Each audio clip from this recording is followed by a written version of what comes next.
Good morning, ladies and gentlemen. For those of you that don't know me, my name is Ken Lavalette, and I'm one of Bill's very best friends, his longest term friend in his whole life. I've known Bill for 50 years. 50 years. We had some great times, Bill and I. I played in a band with Bill. I met him when I was 16 years old. And we started a rock and roll band. And we played in this band up until a few weeks ago. Different members would come and go in those bands as the band evolved through the years. But Bill and I played together 50 years. I'm still in sudden shock over this, so you have to excuse the quaver in my voice. Bill and I had some great times, I gotta tell you. I played rhythm guitar and I was a background vocalist. I loved playing music with Bill. We had some great bands. We were very fortunate that through the years, Bill and I played with some fabulous musicians. We really did. I'm not going to start naming them all, but several of them are here today, and several of them have come up and spoken. And they've told you already what a great drummer he was, what a great singer he was. And I've never played in a band without Bill, so it's going to be a big change for me. And I'm going to miss him dearly.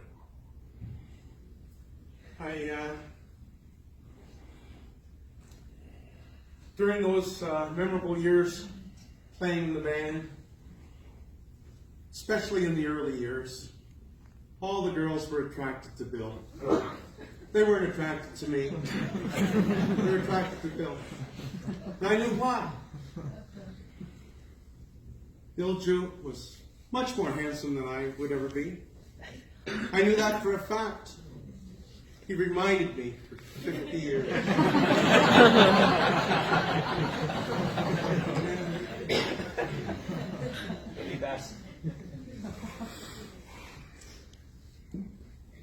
Bill, I'm so happy to have had him in my life for the time that we did have. And I stand here today and I'm really sad knowing that he cannot be here in person to defend himself against what I'm about to say to you nice women about him. Sorry, Bill.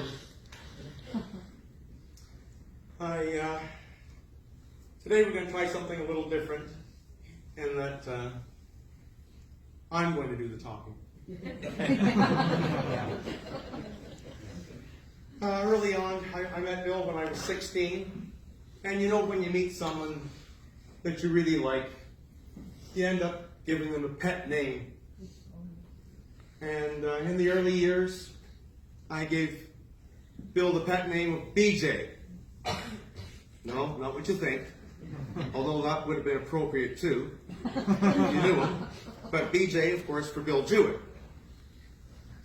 And as he and I tried very unsuccessfully to mature, through our 20s, I thought he deserved a better nickname than BJ, something a little more elegant.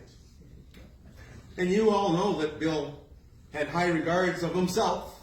And in one of those times, he was telling me, he says, "Oh, Kenny," he says, "I just feel like Willie Wonderful." And I thought, aha! That's the nickname from now on that I'm going to use for this guy. Not Wonderful. Willie. And I thought, that's pretty appropriate. His real name, of course, is William. So it's very appropriate that I nickname him Willie for two reasons. One, it's just a condensed version of William. The other reason is, well, he put great thought and time and effort into the care and happiness of his own little Willie.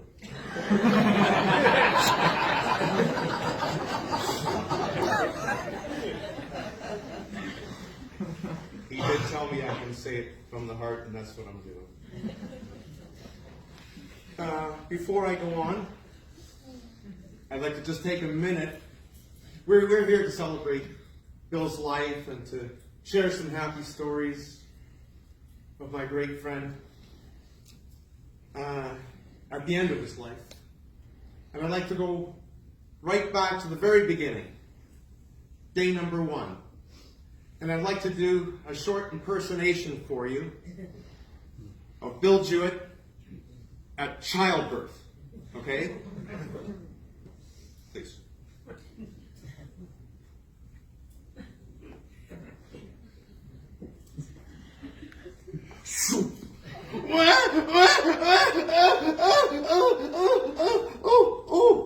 Who are you? Oh, you're the doctor? Well, you be careful with those scissors, man. I'm going to need one of these thingamadigs, and I'm not sure which one I'm going to need because I'm too young to know. So you be careful with those snips. I'll tell you.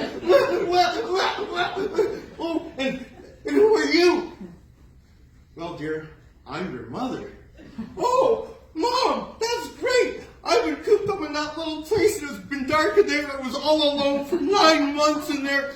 I had nobody to talk to and I was all alone and I was scared. And oh, it's so good to be out here. Oh, and I've got a mother to talk to. Oh, Mom, I'm going to talk to you and I'm going to talk to you. Oh, and I'm going to talk to that nice nurse too. Oh, and you too, Doc. Thanks for snipping the right thing. Oh, I just want to talk to everybody that I meet. I just want to talk and talk and talk and talk and talk and talk.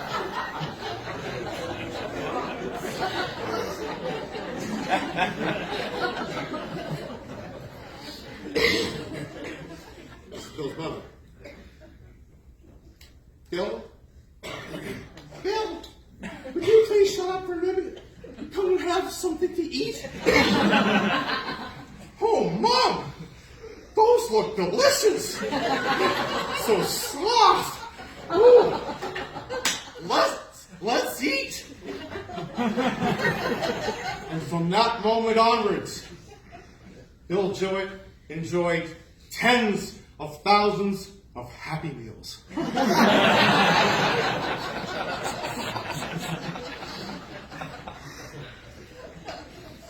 Well, he was a really smart guy. He really was.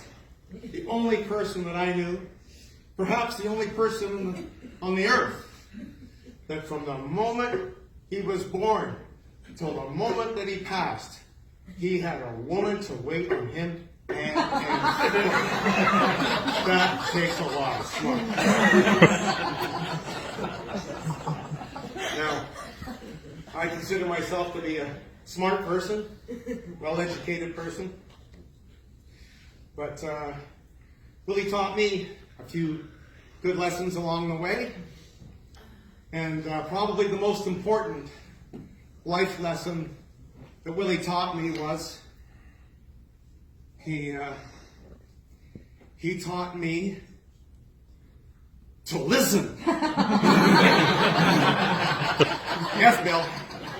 Yes, Bill. Yeah, okay. I have successfully graduated the Bill Jewitt School of Listening with honors. Now, some of you probably all heard of the Academy Awards and the Juno Awards. Some of you may have even heard of the Golden Globe Awards. But let me tell you, if there had been a Golden Hamburger Award, it would have been awarded to my friend Willie. I'm telling you. Willie single-handedly was responsible for the financial success of the McDonald's food empire.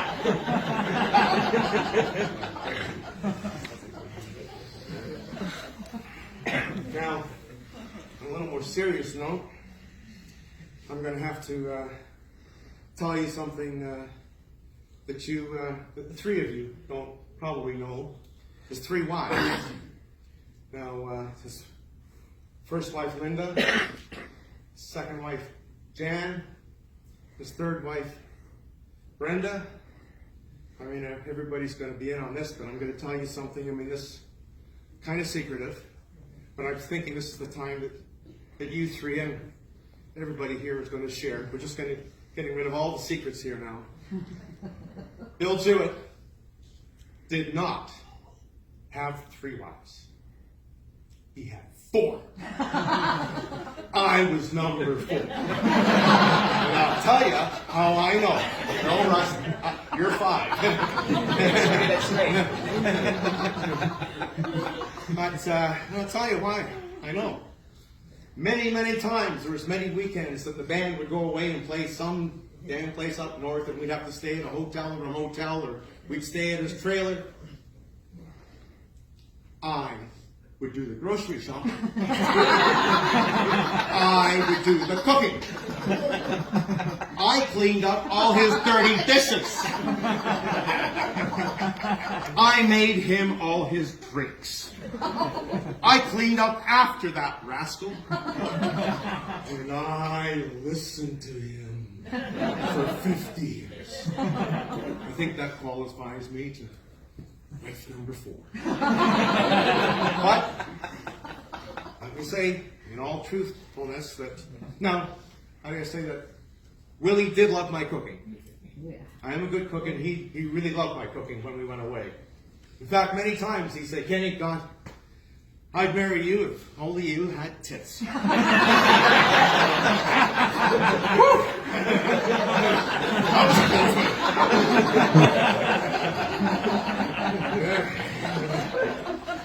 But ladies, I want you to know honestly and truthfully that Willie and I never did the hooky chooky. No, never went that far. I was the wife that put up with, but never put out. Same here. Well, apparently wife number 5 too. Thank you for clarifying. So,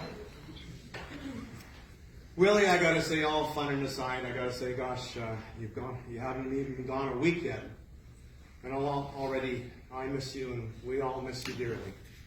I wish you were here with us, but that's not going to change.